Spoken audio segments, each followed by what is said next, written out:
What's going on, guys, and welcome back to Podcast 129. My name is Hunter Waldrop. To my left is Jake Stinchcomb, and right below us is Mr. Tyler Vaughn. It is October 29th, 2025, and we've got another two-episode merged into one. We're going to review some Week 9 and preview some Week 10 ball. But before we get into that, I got to ask the fellas, how we doing? Tyler, you go ahead real quick. Something just happened with my mic. I'm sorry, guys. That's not a good way to get the ball rolling here, but give me a second. Well, change of plans. I'm doing great, Hunter. I'm ready for a good week of college football. Last week was a little more exciting than it was supposed to be. You got to love that when that happens. Ready to have a good rest of the week. Good little Halloween on Friday. Got some football on Friday. So just excited for another beautiful weekend. Absolutely, man. We got Halloween on Friday. I'll be making the trip on down to Jacksonville, Florida to watch the world's largest outdoor cocktail party between the Gators and the Georgia Bulldogs. Very excited for that. It's a yearly trip to take with some of my buddies. But since Jake is Jake back like the McRib? I'm back, and I got the JBL beats on. What do y'all think about this? Doing good. Sorry about my technical difficulties. Tyler, like you said, I'm laughing looking at myself. I look so goofy with these on. Tyler, I hope this kid, like, you know, when you go to Disney World or you go to, I don't know, like Lake Lanier Islands at Christmas time, like outdoors and it's cold and parents put like big ass Beat headphones on their like babies. I feel like that's what I look like. Yeah. For those listening on podcast, you got to go check out the YouTube to see these headphones Jake's got on. But doing good. Tyler, like you said, last week was way more exciting and produced more than we thought it would. And I feel like that's how college football goes and why it's such a beautiful sport. And we're very grateful that we get to watch and cover it together weekly. So excited to jump into everything. Had a good week so far. Me and Tyler. Little fun fact before we get into it. Me and Tyler are on a little new diet, Hunter. We are carnivores now for the time being. And just tell a little funny story to start the show off here. So I tell Tyler last week that I'm starting this carnivore diet. I'm like, I need to do something, switch the vibe up. So he's like, I'll do it with you. I'm like, perfect. That's great. That makes it better. We live together, a little bit of accountability. So Monday I get home, Monday night, I think it was Monday. And just me and Tyler just got home from work, and we're talking about the diet, what we're gonna eat, all that. I'm cooking dinner and all this shit. And I knew he'd gone to the grocery store, and he's like, "Yeah, I got tortillas and mayonnaise." And I'm like, "What are you talking about? Like it's carnivore diet. We just eat meat, like it's animals. You know what the carnivore diet is, right, Hunter?" So Tyler assumed, he was like, "Well, they're low. The tortillas are low carb." 0 cal or whatever it was, no carb, whatever. I'm like, Tyler, that's not meat. It's fucking bread. It's a low carb bread is what it is. And then mayonnaise, I don't understand that one either, but I thought that was funny. Off rip, Hey, Tyler already had it mixed up. So okay, let's back up. Let me explain myself. I had gotten the tortillas because I don't want to eat freaking ground beef. Just have ground beef, and so I was gonna make a little taco, and it was low carb, which is like, thought it was gonna work out. Obviously, I got ridiculed for that one. And I was talking about, I didn't specifically buy mayonnaise at the grocery store when I went before I started this diet. I want to eat chicken salad, man. And you can't eat chicken salad without freaking mayonnaise in it. So that's the logic behind it. And I'm 100% cutting this out. So I don't know why you just wasted all of our time here. I'm cutting this out. that's stupid. You shouldn't cut it out. Let our 4 listeners hear this story. All right. Somebody's got to get a kick out of it. All right. Whatever. Yeah, maybe. Anyways, we're what carnivores now. This is what people listen for right here. This Yeah. guy. Jake, I tried that one time. It just didn't last long because I was on the road with the Bananas and they catered all of our food for us. And like, they have a lot of, I'm just going to call them, I don't know who else listening to this show, but let's just say there are some people who are very particular about their food. Okay. And they're very dietary, whether it's allergy or preference, whatever. And I wasn't just going to like add on to that and be like, hey, I need you to be picky. I was a new guy on the block. So I just say whatever these guys provided for me for free. So I need to get back on that. But like I did it for a whole 2 weeks, and then I started my internship this summer, and it just didn't work out. But I'm glad you guys are doing that. That's awesome. Thank you, Hunter. I wonder why you couldn't be on carnivore diet when you were traveling around with bananas. Ha ha ha ha ha ha. Wow. Look at you. Corny joke of the day. All right. We have 2 episodes fit in. So let's hop right on into it. And Jake's going to introduce our social media. Yes, sir. As always, follow us on our socials. Go give us a shout. We're on Instagram. We're on Twitter. We're on TikTok. Hunter does a tremendous job running Instagram every week, posting on stories, making posts. At podcast_129. We're on Twitter. We try our best. Maybe we can get some action going on the X this weekend while Hunter's headed down to Jacksonville. And then TikTok. I try my best at podcast.129. Go give us a follow on all these. Comment on our stuff, like our stuff. If you're watching this video on YouTube, please subscribe. Comment, interact with it. We appreciate it. Thank you guys, as always. And it is time for some week 9 recap. First things first, obviously the biggest headline out of this weekend was that Brian Kelly is no longer employed by Louisiana State University. He has been relieved of his duties as of Sunday night. About 7 o'clock is when it went public from Pistol Pete Thamel. But the last result he had as the head coach that ultimately led to his firing was a game where I like to say the belt was brought out. The belt got brought out in Baton Rouge, Louisiana. The Texas A&M Aggies go down to Baton Rouge, and in the second half in particular, what does that say right there? 21, 28, 35 to 7. They outscored LSU 35-7 in the second half. And just it was just not competitive. Final score is 49-25. I don't think a 24-point gap in score differential there really does this game justice. It felt like it was 50-0, and that might have just been a second half thing. But Marcel Reed looked like a superstar. KC Concepcion, Mario Craver, both running backs. They broke out the belt, and it met LSU's bottom. It met their rear, and it was abysmal.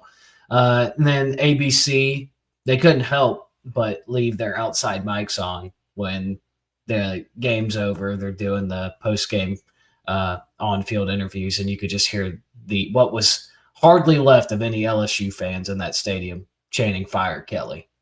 And Sunday morning, Brian Kelly relieved of his duties. This is the number 1 job in college football that is currently open right now. I think it's a top 5 job in the country if it's open or not. So very, very intriguing to see who's going to take that. I know we had it in our coach firing segment that we did last week as a potential opening.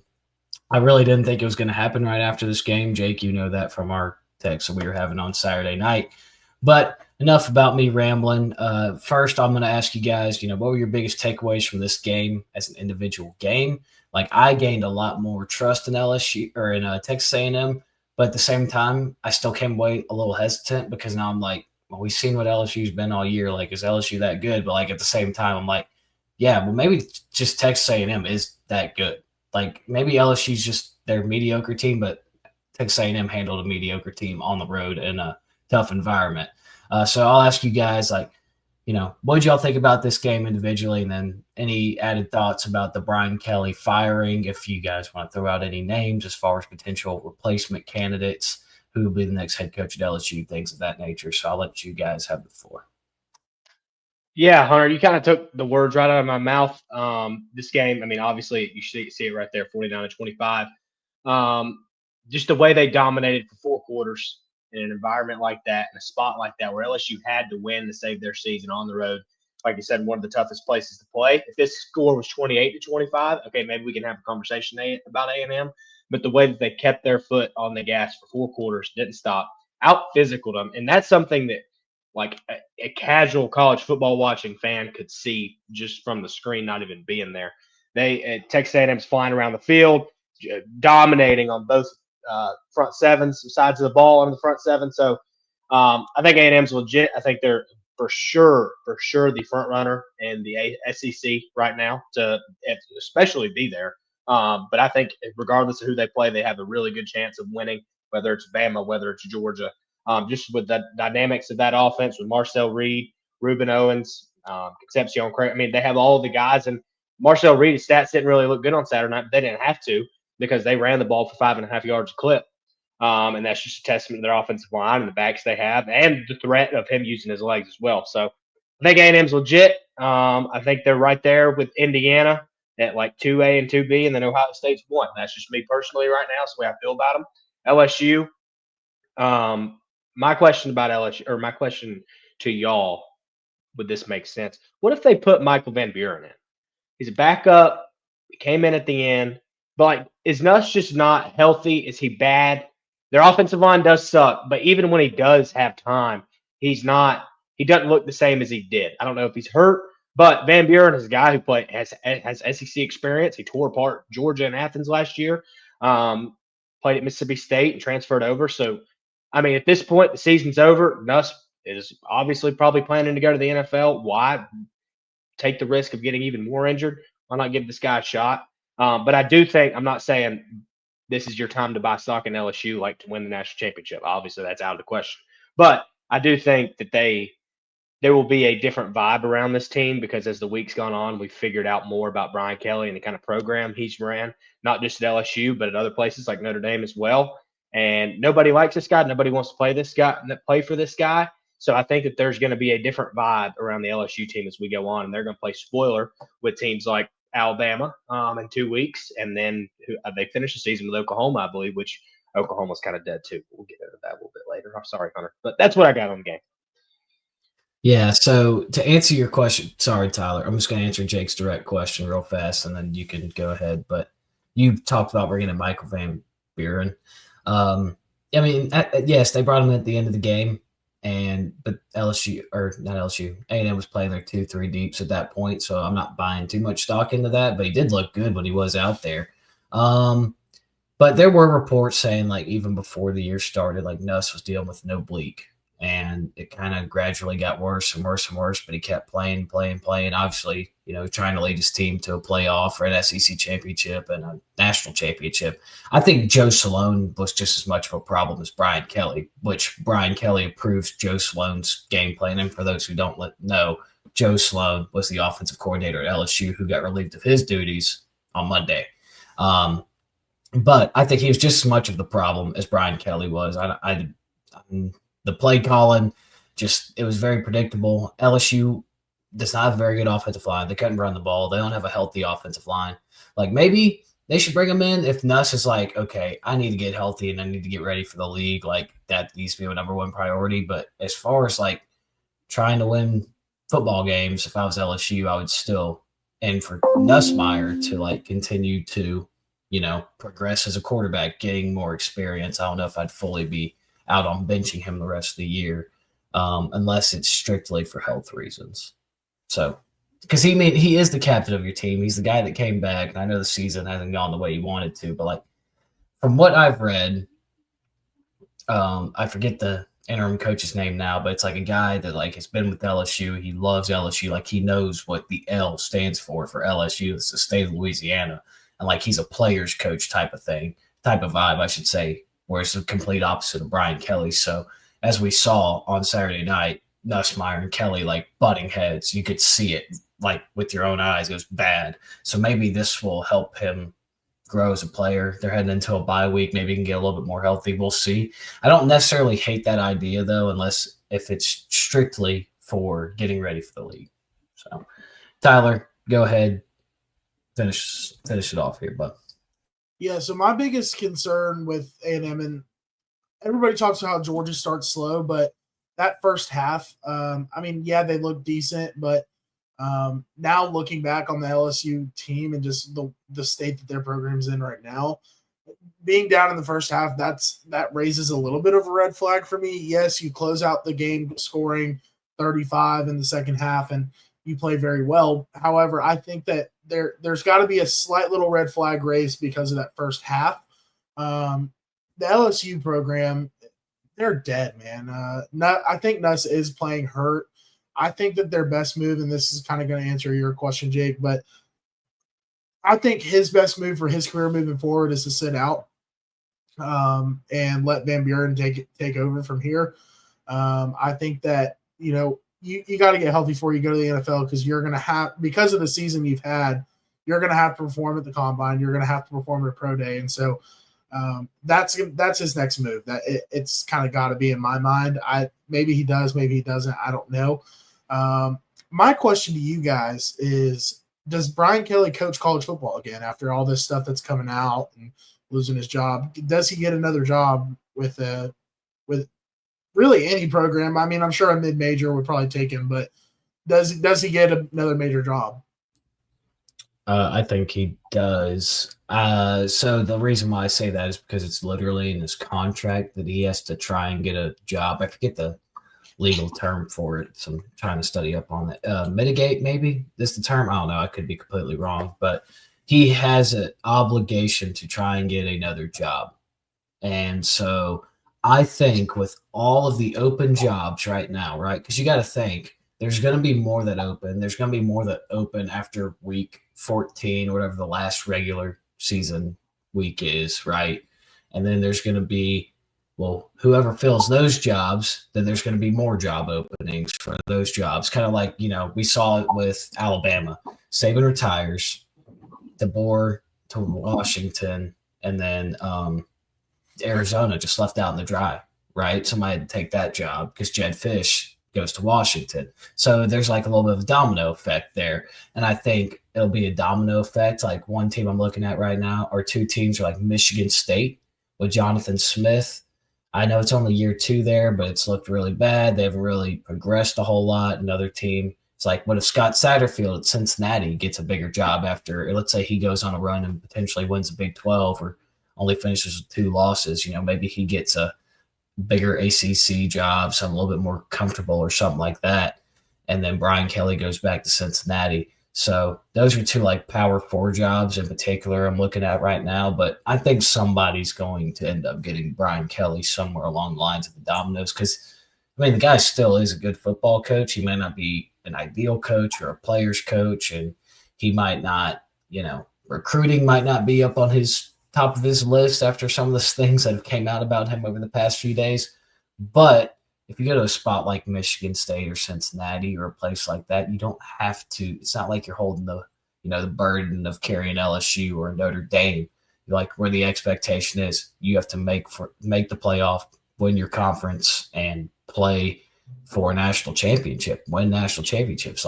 So I think there will be a job that he gets. I just don't know how big in the grand scheme of college football and like the direction it's heading where it'll be, but I do think it'll be somewhere in the Power 4. Yeah, I like it. I think with everything that's come out and just kind of how shitty of a human being he's being made out to be, if I'm an athletic director, it's hard for me to hire somebody like that because it's obvious that players don't want to play for him.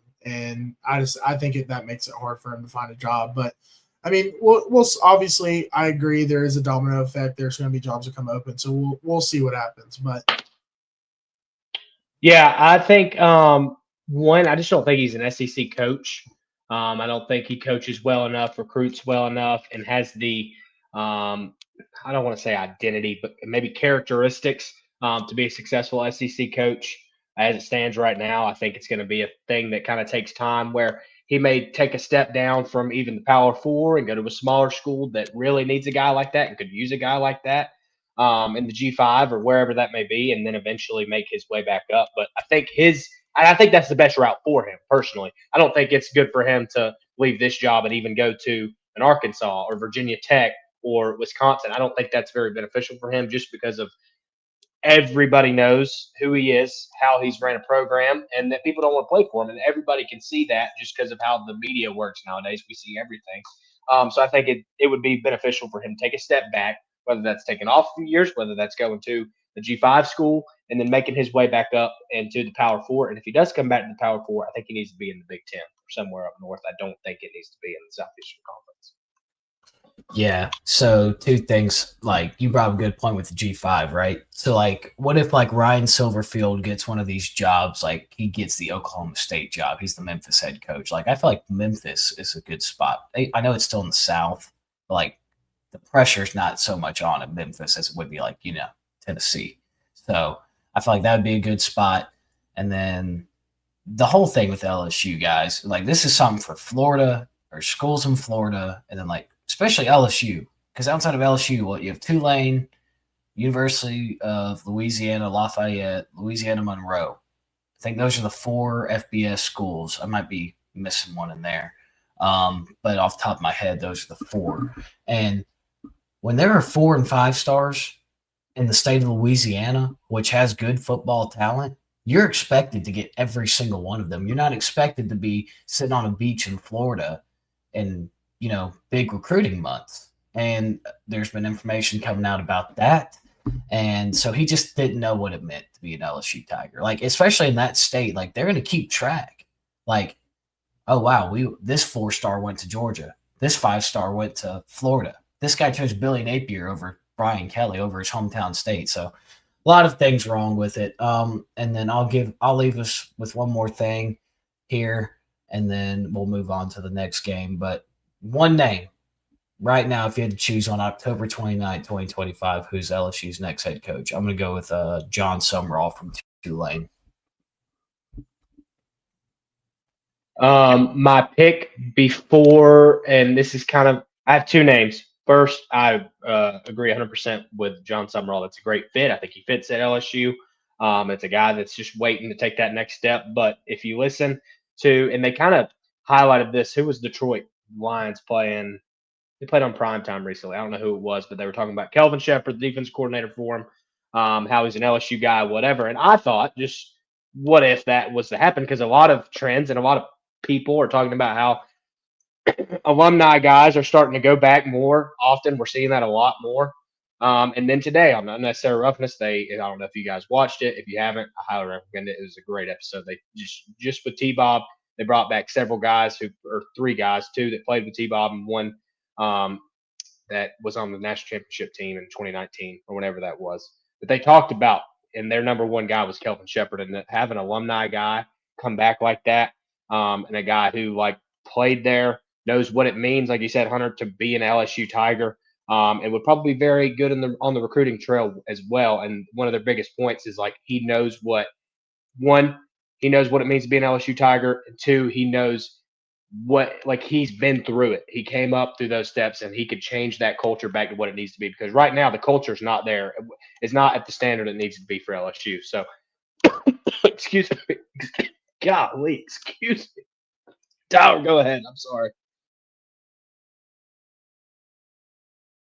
You kind of got to throw in the name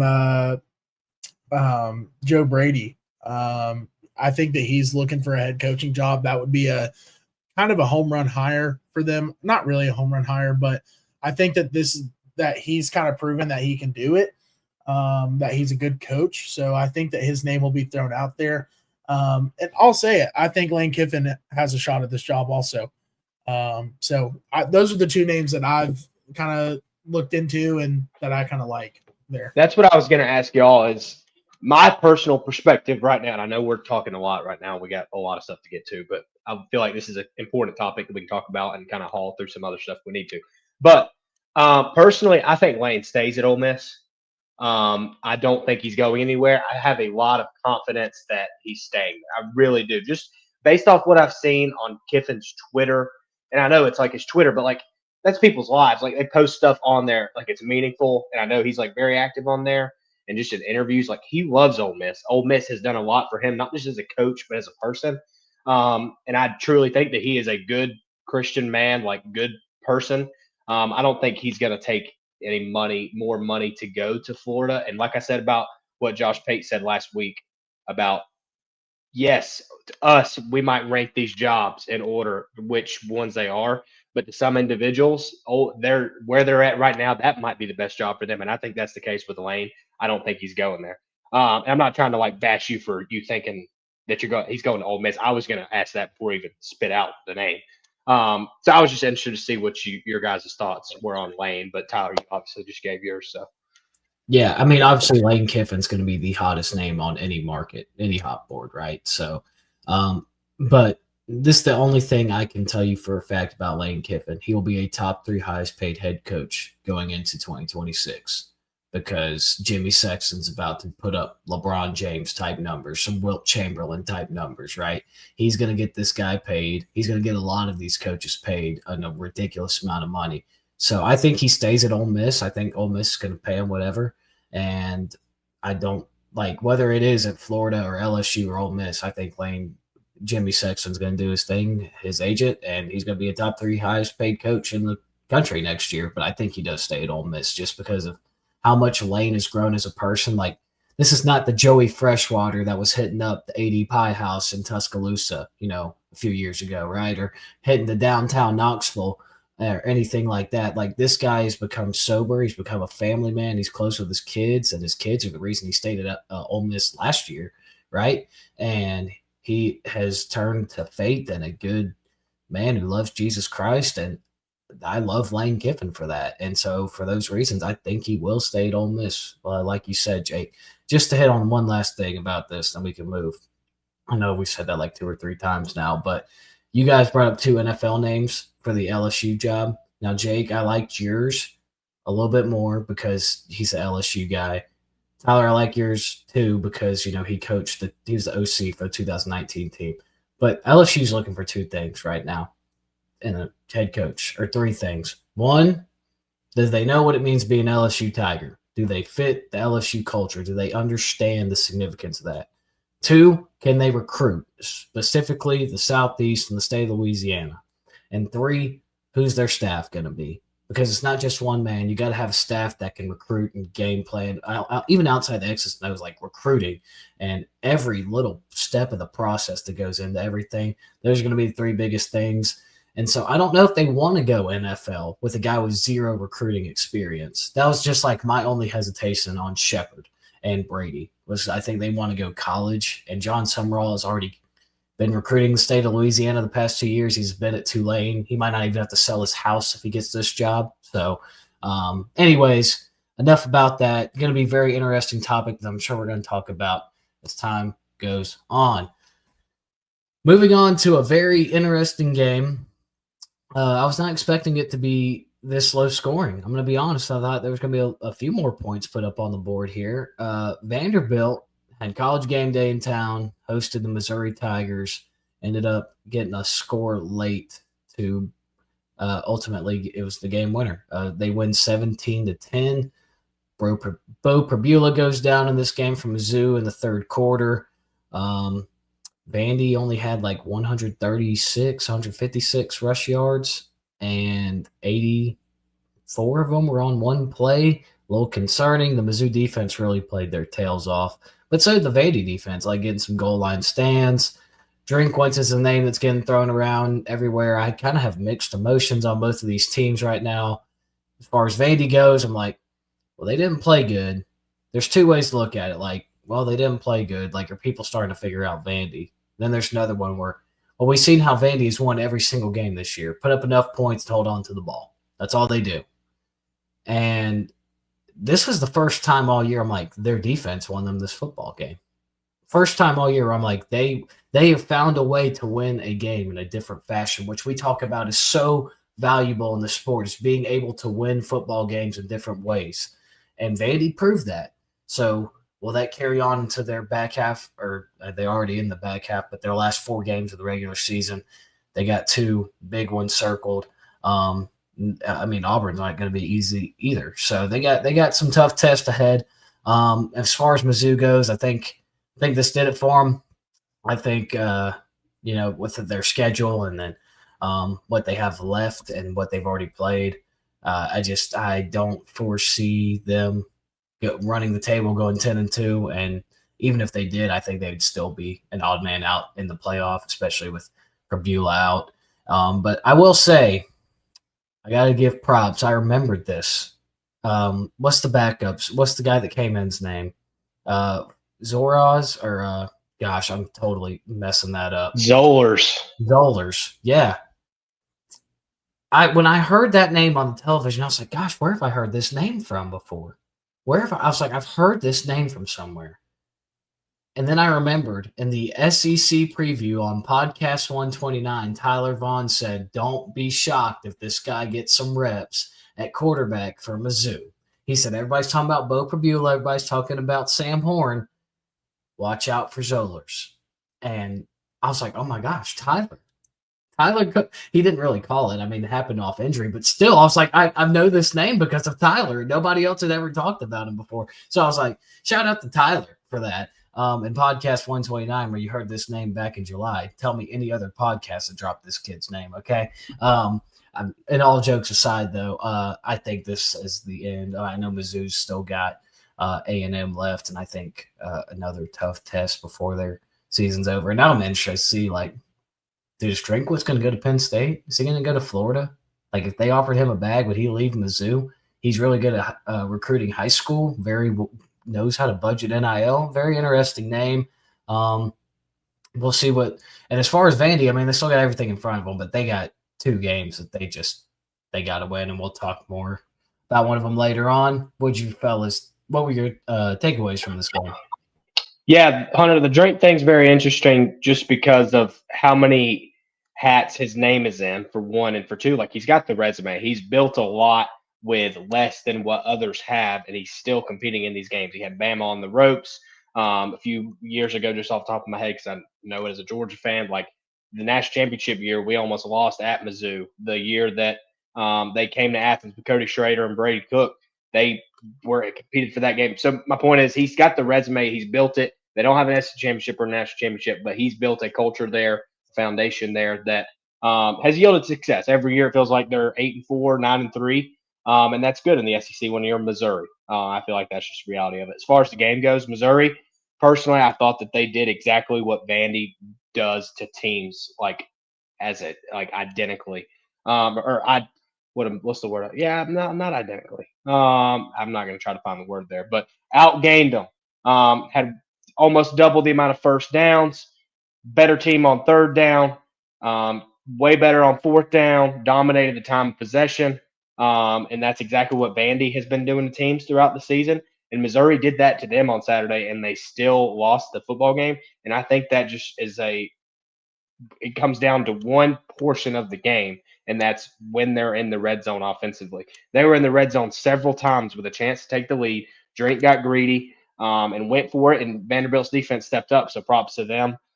This was a very disgusting, sloppy game to watch. A lot of chaos going on, especially when Prabula went down, the backup came in. I mean, he didn't play bad. I'm not saying he played bad, but you could tell that a backup quarterback was in, a guy who doesn't have a lot of experience. So good job, Tyler, calling that out. And a good win for Vandy. They proved that they could win a low-scoring battle like that and kind of get outplayed. I'm not saying that Missouri outplayed them 4 quarters, but I felt like Missouri was a better team for the majority of the game and should have won the football game. They just didn't capitalize when they're in the red zone. So, yeah, that's what I got on. I didn't have a chance to watch this one. Big thing that I gathered from this is really just coming from the comments after the game by Pavia. This guy might need a little bit of a reality check, in my opinion. Yes, you are having the season of a lifetime at Vanderbilt. However, your stats are not that great. I mean, yes, you're leading a team to a great season.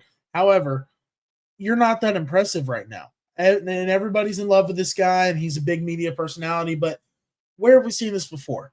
Millions of times. I mean, it happens every year. There's somebody that comes out, and they're this big media attention, and then something happens. I think that he needs a little slice of humble pie, and he's going to get hit in the mouth at some point, and it's gonna all come crashing down. I'm just waiting for it to happen. Yes, Vanderbilt's got a good football team, but you beat a team that didn't have their starting quarterback by 7 points, and it looked sloppy. Pavia, you didn't look that great. You come out in the press conference wearing those 2 tight-ass chains, trying to look tough. Like, let's back it up a little bit, buddy. Again, I think Vanderbilt's a good football team. If you would have told me 3 years ago that Vanderbilt would be the number 10 team in the country going into, or I don't even know what they're ranked right now. They're 10 right now, correct? They're 9. Either way, if you would have told me that 3 years ago, shocker, I would have said, yeah, you're smoking crack. So shout out to them for, making shit happen. But I think Pavia might be a little in over his head. That's my big reaction from this one. Yeah, I agree, Tyler. I mean, the guy was 10 of 19 for 129, averaging about 6 yards of completion, 7 yards of completion. And then he ran for 20 yards and a touchdown.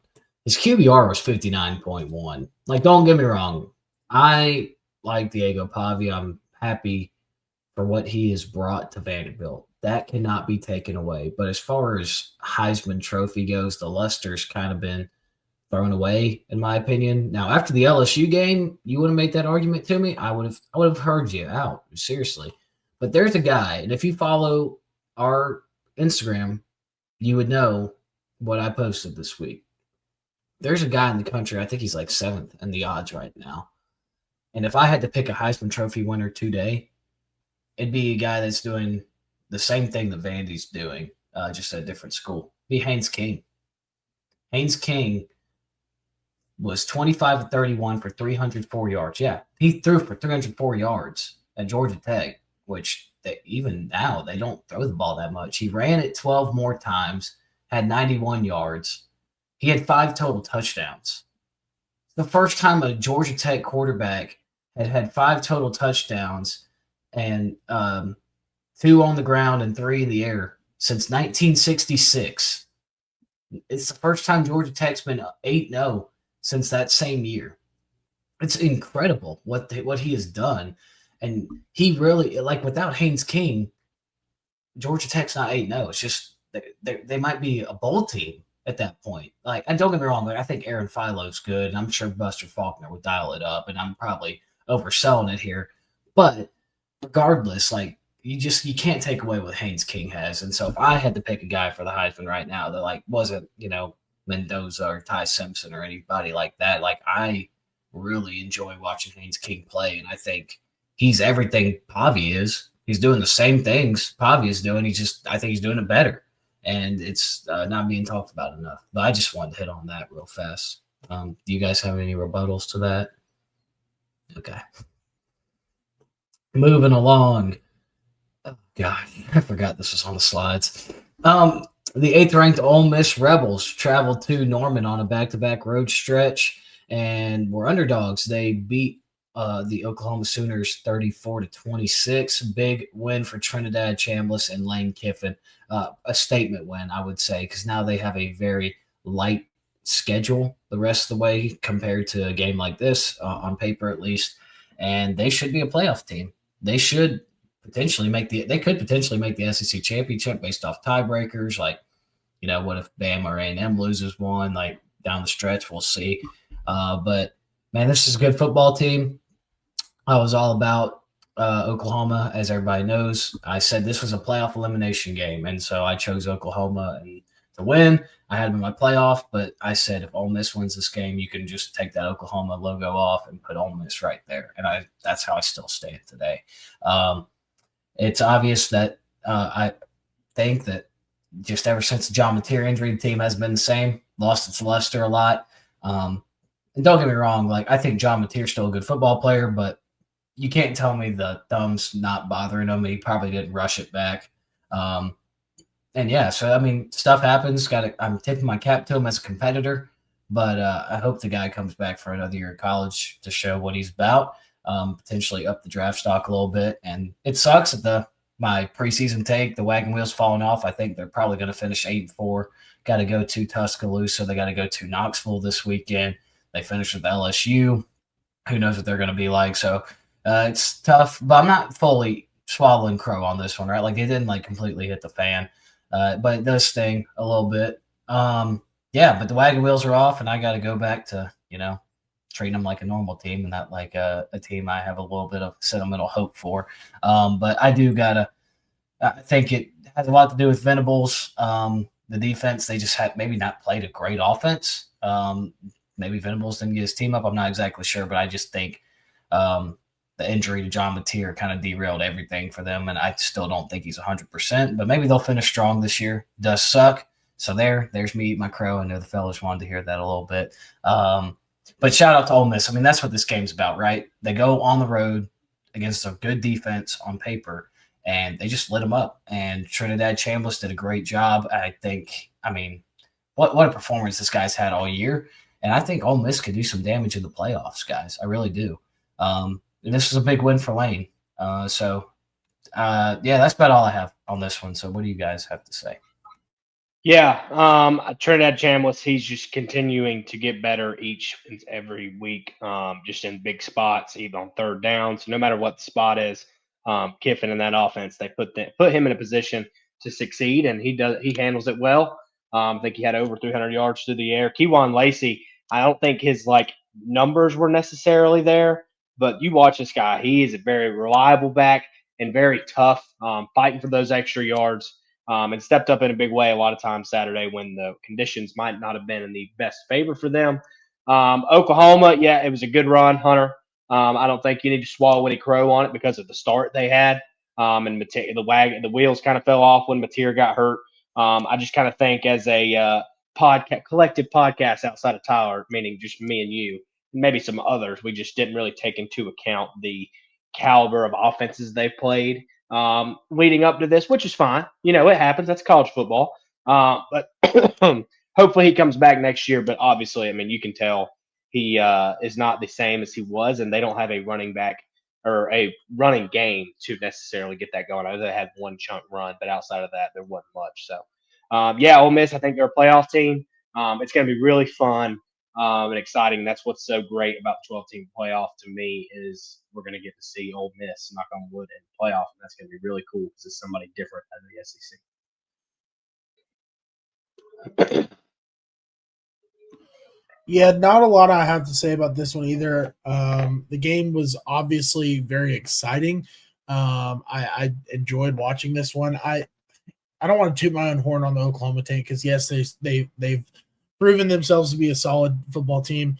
But I do think that Ole Miss is significantly better than I think they're flying a little bit under the radar. Yes, they do have a top 10 ranking. However, I think that they're right there in the mix for a top 5 spot. I think that them and Georgia are very close together, and that showed in their game. I think Trinidad Chambliss is an absolute dog, and I got a little sentimental hope for that guy, him coming from a D2 school, and that hits home for me. So I love his story. I love the way the guy plays the game. Cool under pressure. I love that. He's legit. So when's the conversation that we got to have for Trinidad Chambliss might get in that Heisman talk? I think he didn't play the first 3 games. He came in the fourth quarter of the Kentucky game. Don't get me wrong, Tyler. I don't hate the take, and I know he's up there with Gunner and Haynes King around that 5 to 7 area in odds. I just don't think he'll overall have the stats. But man, like you said, dude, I love Trinidad Chambliss, and he definitely has played a significant role, obviously, for this Ole Miss team this year. And I don't think you're crazy for saying that because, I mean, he is somewhat up there. I feel like it's still kind of an open Heisman race right now, but I just don't think he's going to ultimately have the numbers. Like if he would have played in the Georgia State game that they played week 1, and maybe if he would have played better against Washington State and a few of their other FCS games that they played, maybe he'd be higher up there, but I don't think it would ultimately come to fruition. The coolest thing about Trinidad Chambliss, though, is that before every single game, doesn't matter if they're on the road or if they're at home, his mom comes down to the sideline before every game.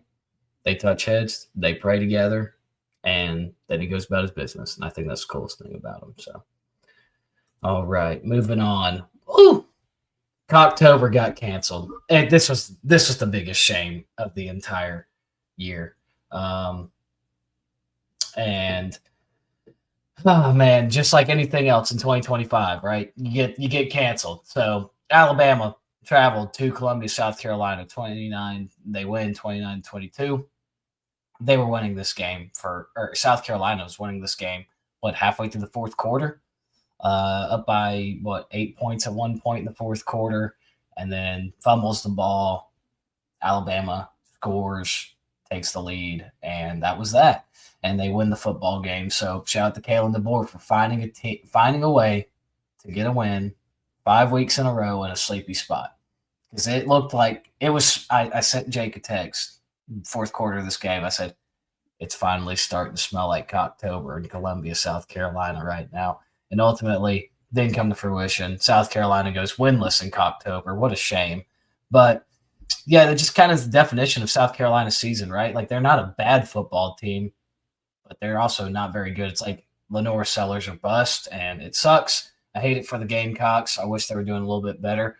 I feel like whenever they're frisky and they're thorn in everybody's side, like just a little bit more entertaining to watch, obviously. But shout out to Alabama. Big win. Didn't do anything too fancy. Started off slow, but ultimately gets the win. Yeah, Cocktober is officially on the banned list. I think I was on South Carolina probably every game they played in October. When watching this game, Lenore Sellers is still a very fun player to watch. As a true pocket passer, he's not the greatest, but his ability to escape pockets, make guys miss at the level he does is very fun and exciting to watch. And one thing about South Carolina I want to talk about is just their like offensive scheme. And I feel like I talk about this every time I talk about South Carolina. There's not one. They don't use him the way that they should. They don't use his legs near as enough as they should. And they have a guy like Nick Harbor who every time he catches a ball, they talk about how he was a track star. And there's always he has a deep ball touchdown like once every few weeks that we see. He had one catch on Saturday and it was a freaking touchdown. I don't know why they don't go to this guy more and get the ball in his hands more. It just blasphemy. I don't understand it. So I think that if Beamer's there another year, that the offensive scheme is going to have to change in order for them to compete better than they have. And as far as Alabama goes, this is what great teams do is find a way to win in these late games. This is a sleepy spot. They've made it through the gauntlet. They buckled down in the fourth quarter, found a way to win. And that's what good teams do. I mean, that's especially on the road in a spot like that. The crowd was involved for 4 quarters. Bama never really got up by a lot. And there became a lot of adversity too when South Carolina kind of dominated the first quarter, and then Lenore threw the pick six, which wasn't on him. I thought it was going to be blowout city, debating turning the game off, but they battled back to find a way to stay in it. But about Alabama, they made it through this gauntlet of the SEC. Who they beat? They beat Missouri. They beat Vandy, Georgia, South Carolina. I mean, they've made it through this gauntlet unscathed. And now they got a bye week to prepare for the back half of the schedule. I know they got LSU, Auburn, and get ready for the playoffs. So I think Bama's in a very, very good spot in there in the driver's seat to control their path for the rest of the season. Yeah, I think that when you look at this game, you can't overreact because, like you were saying, Jake, Bama did just go through a gauntlet. They played, I think it was back-to-back ranked teams, and they were playing very good football teams for like 4 weeks straight. And that's tough to do in college. I don't care how good your team is. I don't care if Ohio State had to go play, comparison would be like Illinois to Indiana to Oregon, whatever it is. It's hard to do. And so, yes, I think that they could have played better. But for them to pull out this win and to get that gutsy win in South Carolina, which I've heard on other podcasts and stuff that place gets kind of rowdy. And for them to get this thing done, I think it shows that they are legitimate. They are a top 4 team in the country, and they're ready to make a run. They're primed and ready. So South Carolina, I think after this one, it kind of just pushes Beamer out the door a little bit more to Virginia Tech. So I think that's where he's probably headed at this point. Yeah, I'm thinking Virginia Tech as well. And Tyler, I can confirm I've been to Williams-Brice Trailer Park, and that place does get rowdy. So lastly here, just about Alabama, guys. Your leading rusher can't have 26 yards. Like, they're going to get got at some point. I don't know if it'll be in the regular season. I don't know if it'll be in the SEC championship or if it will wait. We'll finally see it in the playoff, right? But if they don't start getting something going on the running game that's a little bit more sustainable, I'm going to start to get more and more concerned every week. And I know we just talked about 5-game stretch, now everybody's got a week to get healthy and everything, but like their leading rusher had 26 yards. Jam Miller, 10 carries, 26 yards. They had 72 on the ground, which I guess isn't terrible, but against South Carolina team that let Oklahoma, of all teams, run all over them, it's a little concerning to me. So that's just something to keep my eye on the rest of the way through the year. Moving on, oh man, the biggest heartbreaker of the weekend. I had Mississippi State as my Saturday shocker. I had them. Thank God the line moved to plus 7.5. Count that one as a W. But as you can see, Brandon Walker, Mississippi legend. Hardy, Mississippi legend. Watching Texas score the game-winning touchdown in overtime. 24 points. Or what was it? 31 unanswered points. 24 in the fourth quarter, 7 in overtime. That is insane. Like, the biggest takeaway I have about Mississippi State this game is that, like, they're so close, they just don't know how to win football games. Because this has been, like, the story of their season, is that they actually have a pretty good team. Like, they're not a bad football team. They just have never been there before. They've never played in these big games, like, know how to win these games. And so it sucked just because I wanted to see the underdog win. It's not even just because it was Texas, but genuinely for Mississippi State, and like their social media team did a great job hyping this game up, and they had the Brandon Walker and the Hardy videos on their Instagram, and I was like, yes, dude, like this is going to be the Saturday they get it done, and it was until about 9 minutes left. That punt return was like the dagger before the dagger. I think Arch Manning grew up a lot in this game. He played a little bit better. He did get his bell rung, and now he's questionable for this Saturday's game against Vanderbilt, which is something to keep our eye on. But outside of that, shout out to Texas, man. They like, I know that they haven't looked good, and I know that they're probably going to get got before this season ends, but they're finding ways to win tough games. And shout out to Matthew Caldwell, just stepped in there and threw an absolute dime for the game-winning touchdown. Who was that? Emmett Mosley, I believe, who caught it. But they're finding ways to win tough games, which we like to give praise to other teams. But since this one's Texas, we all year been like, oh, they're trash. They're going to get got, which they probably will. They probably will lose another game somewhere down the road.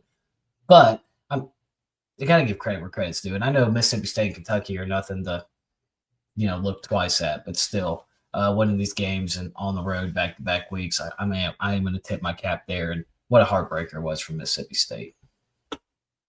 Yeah, Hunter, you kind of took the words right out of my mouth. Like, we like to give credit to these teams that find ways to win, whether it's in consecutive weeks, on the road, whatever it may be. But to me, like, Texas deserves a lot more than a regular team, and that's because since the first half of the Texas-Ohio State game, Texas has been shit on by us, by the national media, by everybody since the first half of that Ohio State game. They got shut out offensively and just didn't look right. They have just not been the same. And there's four teams that coming into the preseason we all had in the playoff to some degree: LSU, Clemson, Texas, and Penn State.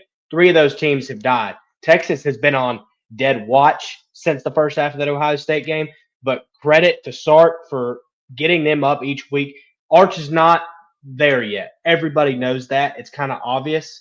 That defense is legit. I know they gave up 38 points, but their defense has kept them in games and won them some games. And they have found a way to rally around Arch and play for him. That offensive line, same thing there. Like, he's getting drilled a lot, but their offensive line, they're competing, they're helping him up, stuff like that. It just seems like the culture isn't dead. They're not giving up. They haven't quit on the season. They're still coming in and competing every week. And to get a win against the past 3 wins. I mean, they won the Red River rivalry against Oklahoma, which I know of. Mateer and his injury, we had all that, but they dominated that game. And then you have the Kentucky when it went on the road in a game they probably should have lost. And in this game, they were up 17. They were down 17 in the fourth. So just credit to them for fighting. And Arch, I think he threw for like close to 350 yards. And I'm not getting ready to glaze Arch, but they're finally starting to figure it out where he's just not there yet. He hadn't matured yet enough to push the ball downfield. But they are starting to do the little Mike Bobo special a lot and just get the ball to guys like Livingstone, Wingo, open, getting them in space and let them work and kind of take some pressure off of him. And I think Arch is only going to get better and better as the weeks go by. And hopefully next year they can get some offensive line help. But like you said, Hunter, they're probably going to get got at some point. I mean, I know they got Vandy. They got to come to Athens. And then they obviously finish the season with A&M. But look, if they beat Vandy this weekend, that game against Georgia in Athens all of a sudden becomes very huge for them. That's an it's elimination games from there on out. But if they get past Vandy, that's the game in Athens will be cinema. So yeah, that's what I got on this one. Poor Brandon Walker. Mississippi State had it right in their hands, and they give it away. I mean, it was just sad, pathetic. I hated watching it. I wanted this one for Mississippi State. How many games have they lost in a row in the SEC? I mean, it's only 4. Regardless, I want them to win a big time game so bad. They're so close. I know they got it done against Arizona State, but that's not really aging super well. Man, Jeff Lebby, I mean, it'll happen at some point, man. I love Mississippi State. They're my darling. Wish it could have happened this week. Texas, they're getting back on the right track. The offense still does not look great. Arch still does not look great, and I'm not confident that he's I'm still not sold on Arch, and I'm actually probably one of the more people that's more against him. Him being out this week might give them a chance to see what they can do with a backup. I know that I don't think they would ever like outright bench the guy, but if he doesn't play this week because he's in concussion protocol, it might open it up to see what that backup can do, and if he can perform, we might have a little QB competition down in Texas. So, again, wanted this one from Mississippi State. Texas, you're on the right track. I think you're back on the right path, but Arch is not the answer in my opinion. Yeah, my biggest takeaway is 2 teams on the right track. Like Mississippi State's going to get there, guys. They're going to get there. Jeff Lebby is building something. Just going to be a little bit more long-term, whereas Texas, I think we're going to see it as the year goes along, as we have been, honestly, since that Florida game. Last thing from last week, we cashed our 3rd triple option parlay, and it was plus 1,100, a 3-legger. Temple gets it done in overtime. Lenore Sellers scores in the second half against Alabama, and Ole Miss obviously beats Oklahoma. $10 would have brought home $110. So shout out to the fellows for crafting that one up. And so for our Week 10 preview, we've already been going for an hour. The whole LSU talk kind of, it took a lot of time up. So we're going to simply just go through these games, maybe hit 1 or 2 points, and we're going to give our score predictions, and we're going to move on. It's going to be very fast until we get to best bets. Number 9, Vandy traveling to Texas, keeping the Texas talk rolling here. Texas is favored by 2.5. This meaning that Vandy would be favored on a neutral field, which is absolutely insane. We talked about earlier, Matthew Caldwell probably going to get the start over Arch Manning due to injury. I think Texas, sometimes it just comes down to Jimmy and Joe's guys. Like, you can only do so much X's and O's. I think Colin Simmons is a game wrecker in this one. Give me the Longhorns 24-21. Yeah, I like a low-scoring match here. I think it's very similar to Mizzou last week, very physical on both sides of the ball, and I think this game does come down to the trenches. Whoever can win in the trenches on both sides of the ball is going to come out on top. I know you can say that about any game, but specifically in this one, these are 2 teams that have kind of built their wins around that this season. I'm going to go Texas in a low-scoring affair here. I'm going to go Longhorns 17-9. Yeah, I'm on the same boat as you guys. I think that it's going to be low scoring. Texas offense doesn't look good as it is, and maybe Arch is better than whatever his name is, Caldwell, I believe. But I'm going to go with Texas gets it done. I'm going 21-17. Gosh darn it, guys. We finally all picked against Vandy for the first time. They've been dogs in 3 weeks. Oh, that's going to play out well for us. Number 18, Oklahoma traveling to Knoxville to take out Tennessee, who's ranked 14th. The Vols are laying 3.5 points here. This is their annual blackout game.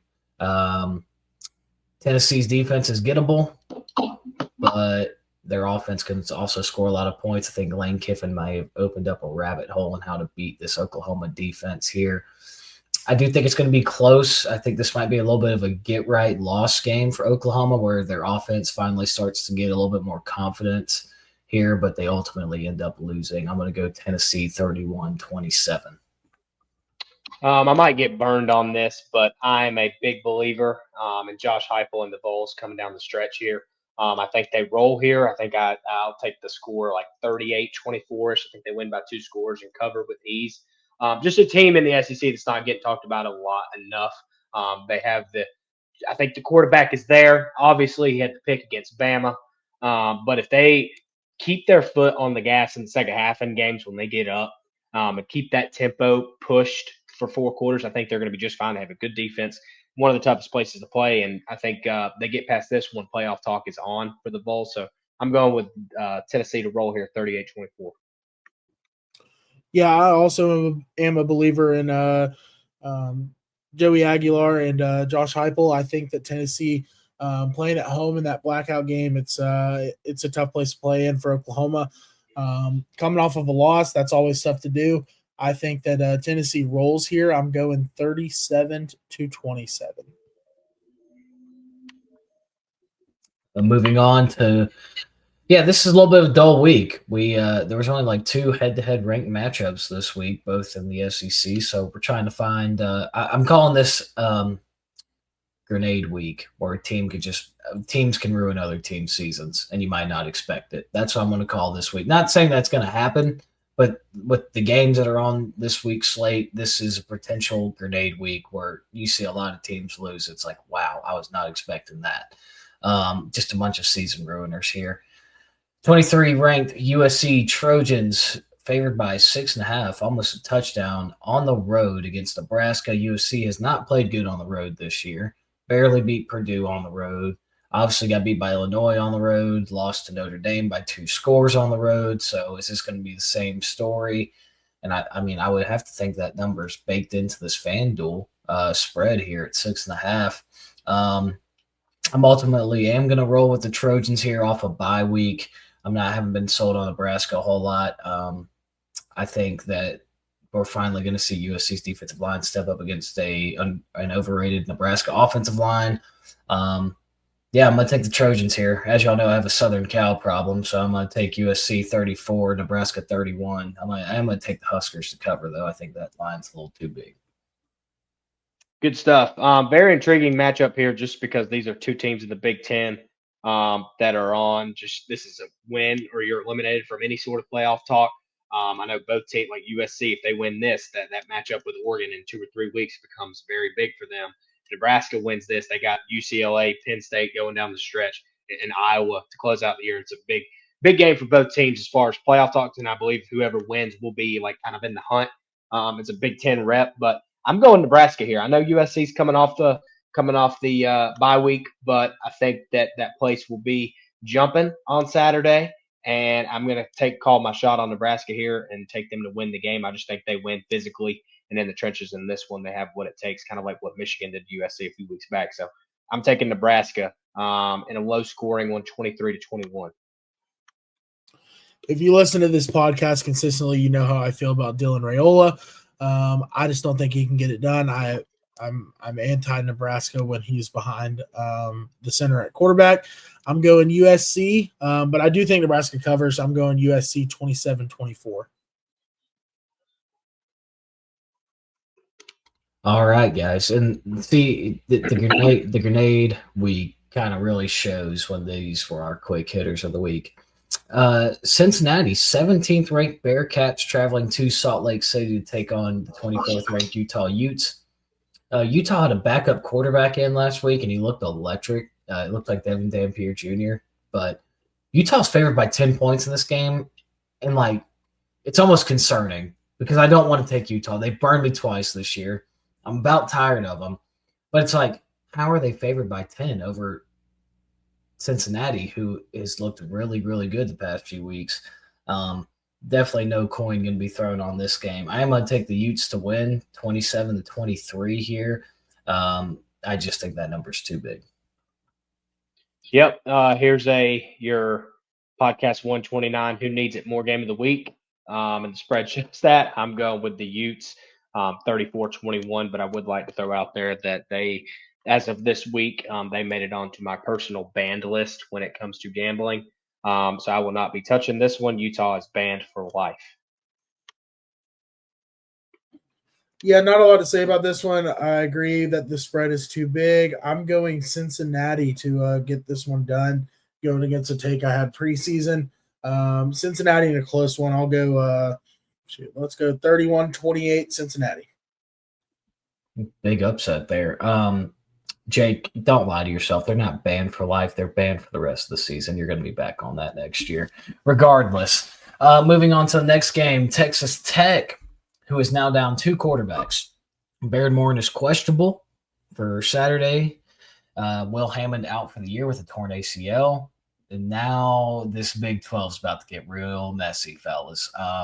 Texas Tech, only 1 loss, still the front runner, odds-on favorite, traveling to Manhattan, Kansas, take on 4-4 Kansas State, who everybody wrote off. But if you've been watching Kansas State football recently, they're not a bad team. They're finally starting to come into their own, and they can play the role of grenade and just blow up this Red Raiders season. With that said, I think Texas Tech is talented enough everywhere else outside of quarterback. Even if Baron Morton doesn't play, I do like them to win, but I'm pretty sure the spread on this one is 7.5. Too big of a number. Texas Tech 27, Kansas State 23. Yeah, this is my under the radar game of the week. I think this one's going to be cinema for 4 quarters on Saturday. Texas Tech, I've talked about it last week. Like Hunter, you said, one quarterback out for the year, another one questionable. Going on the road to a team that's fighting for bowl eligibility, who's starting to figure it out offensively. They play good defense. They had a dominant win against Kansas last week. And Avery Johnson, he's becoming more of a serviceable quarterback. And they're finally getting the run game open, which is opening more up for him as a passer and using his legs as well. I'm not ready to pull the trigger yet on Kansas State, but I do think it's close. I'll take Texas Tech to win on the game-winning field goal, 27-24.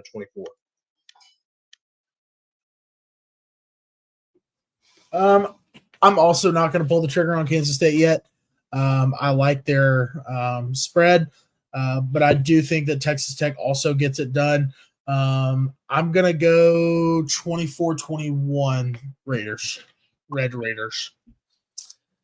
And then we have the 15th? Wow, Virginia ranked 15th, 7-1 overall, 4-0 in ACC play, traveling to California to Berkeley to take on the Tyler Vaughn fighting Golden Bears. Mr. JKS himself, who that guy's going to be a stud at whatever Power 5 program next year.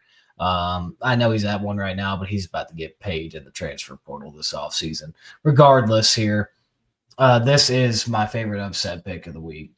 Virginia's been playing. They've been playing in these muddy waters recently, lose by a pube hair against North Carolina last week in Chapel Hill. I mean, just by that much. And then the week before that, it takes a safety to beat Washington State. Now they're having to travel cross country, coast to coast. I'm going to take the Bears at night. Give me Cal to win 28-24. Yep, I also love Cal here. This is on podcast 129, Play of the Week watch. I would say for the fellas here, Cal's also got that 1 day's rest advantage too. May not play a big factor, but they got 24 extra hours to prepare. I think we see a lot of points here. A chaotic game. I'm going to go Cal 42-38.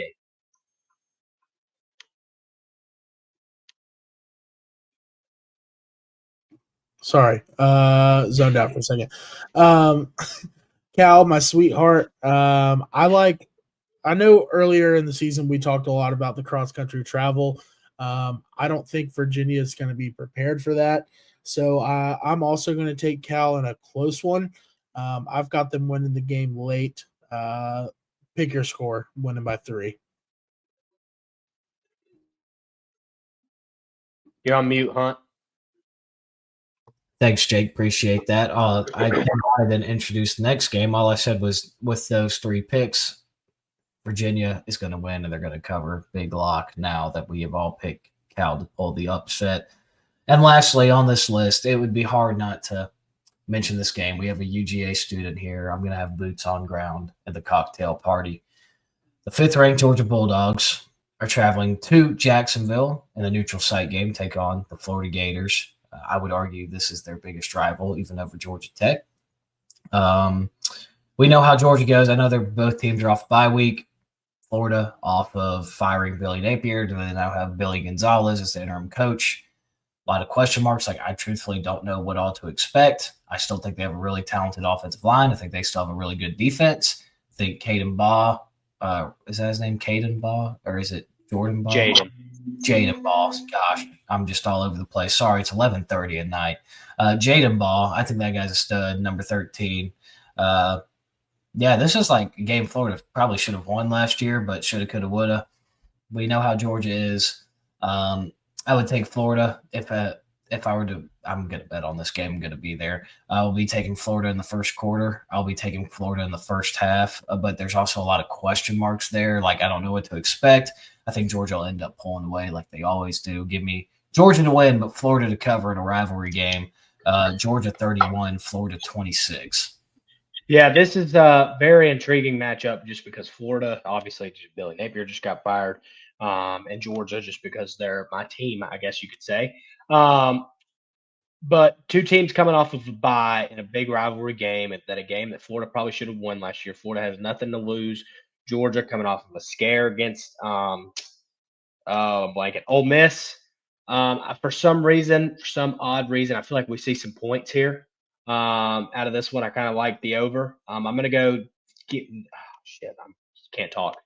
Florida with the backdoor cover. I'm going dogs 35-28. Yeah, I think that Georgia's just going to outpower Florida in this game because Florida's just down right now. They just lost their coach. And I've learned my lesson about betting on teams that just lost their coach because I always think that they're going to pull something out of their ass, and typically it doesn't happen. So I'm going to go Georgia to win by 10. I'll go 30. Let's go 38-28. That statement is true unless it is UAB and Trent Dilfer. Big upset win over Memphis 2 weeks ago. I'm calling it right now. Florida's going to run a trick play in the first half just to get the vibes going.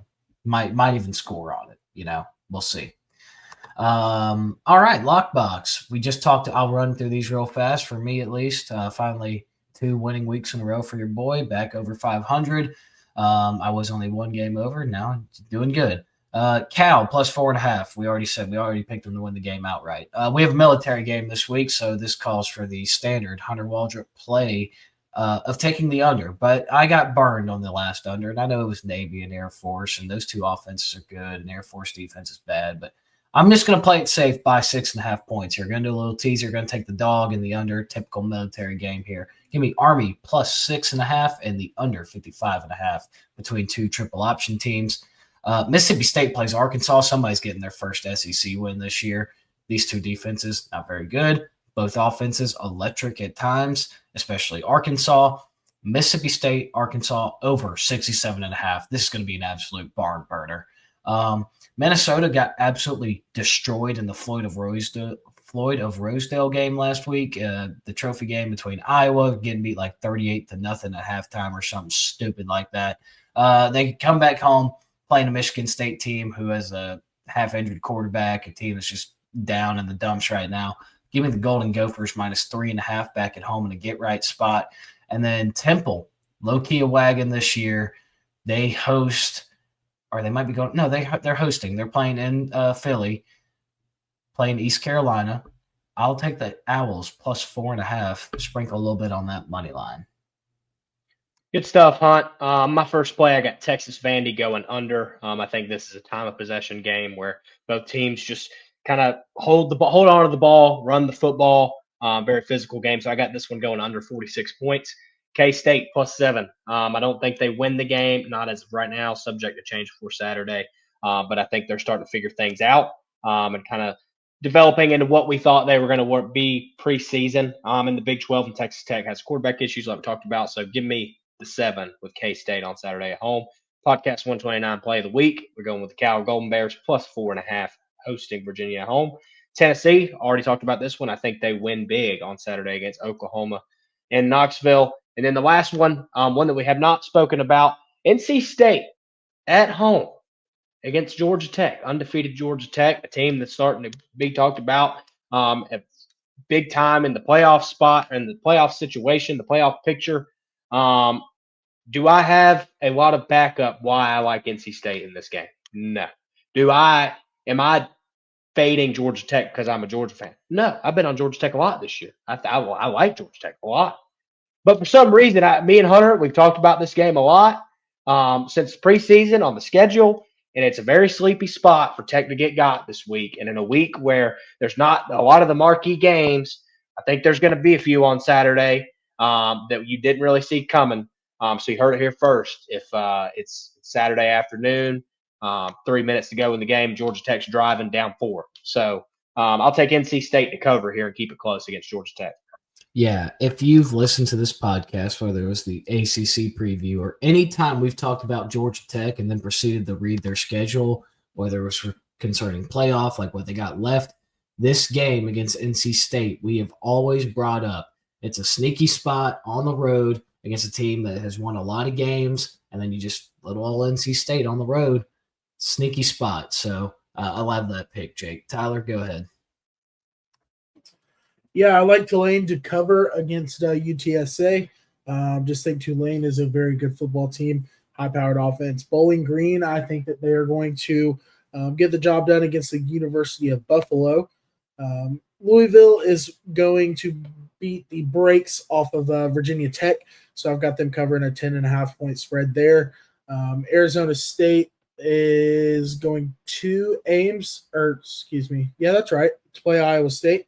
I think that they cover a spread here, even though Sam Leavitt's not playing. Don't think Iowa State's a great football team at the moment. And then Cincinnati, I think that the spread is just way too much in this game. I think they cover the 10, which is what I got it at here, and cover against Utah.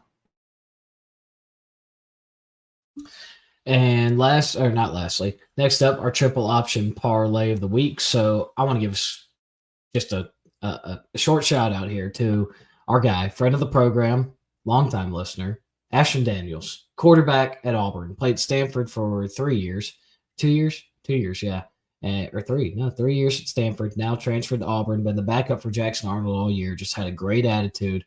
Finally gets a shot. Led to Auburn to a scoring drive every single time they were on the field. Got the ball out efficiently. Wasn't taking a lot of sacks. He is a runner, so he's been known for most of his college career. This guy is going to get the end zone. So I want to give a quick shout out to Ashton. And if you scroll back on this YouTube channel, like all the way back to like 3 or 4 years ago, I did an interview with Ashton. Pretty cool guy. Just to take time to come and do this. So shout out to him, but also he's a great football player. It's more than just, he's my buddy or whatever. I've known him my entire life. The guy's going to get in the end zone against Kentucky on Saturday. And then, Jake, you can excuse the money line. It's supposed to say ATD next to it. But, Jake, you go ahead. You explain your pick. I can't even remember this guy's name. All good. As my anytime touchdown pick of the week, I think I'm 3-0. I think I've won the past 3 weeks on the anytime touchdowns for the triple option. So I'm going to keep it rolling here. Joe Jackson, sophomore running back for Kansas State, with Edwards he had the injury early on, hadn't been involved much as of late. This guy, the past few weeks since they have kind of started to figure things out offensively, they fed this guy. I think he's got back-to-back weeks with 20-plus carries and 100 on the ground, and has yet to get in the end zone. He did get in the end zone earlier this year before he was being used a lot. I think it was actually in that Iowa State game when Edwards went down.